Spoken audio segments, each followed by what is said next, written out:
Hello, everyone. This is Tom Fox, and I'd like to welcome you to the Daily Compliance News. The Daily Compliance News is an offering of the Compliance Podcast Network. December 19th, 2018. Former CBS boss Les Moonves has been denied his $120 million in severance. The U.S. broadcaster said that he had misled the company over allegations and he'd failed to work with investigators, meaning it had grounds to fire him. Although he had stepped down in September around fresh claims that he'd sexually harassed and or assaulted women, he had claimed that Moonves had claimed that the allegations made against him were not true. In a statement, CBS said he had engaged in willful and material malfeasance and failed to cooperate fully with the company's investigators into the allegations against him.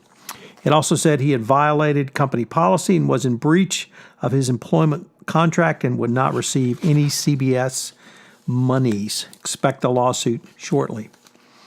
UBS was fined $50 million over anti-money laundering allegations. It agreed to pay this fine for regulatory deficiencies in its AML program.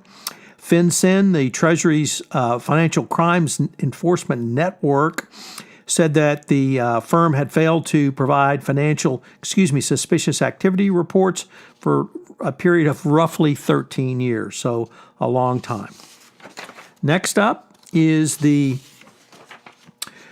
interesting question of what's going to happen to CITGO, the U.S. company owned by the Venezuelan national oil company PDVSA, who owns all of the stock, because investors have now made demand on Venezuela for payment of a $1.5 billion defaulted bond.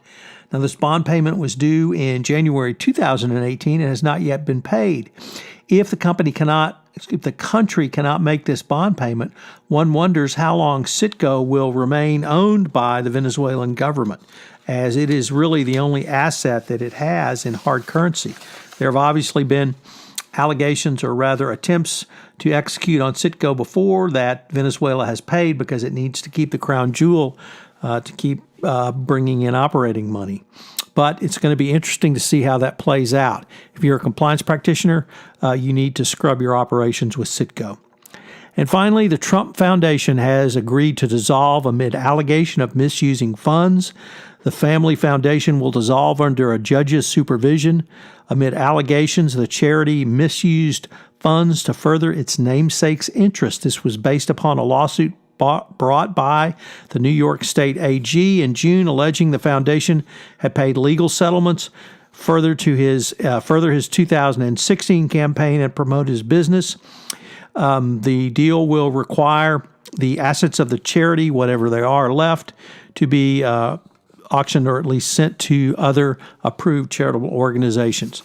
This is a great victory for the New York AG and obviously keeps Trump and his family from going through discovery and depositions going forward for the foundation. As I previously indicated, I've decided to move forward with the Daily Compliance News into 2019 each day.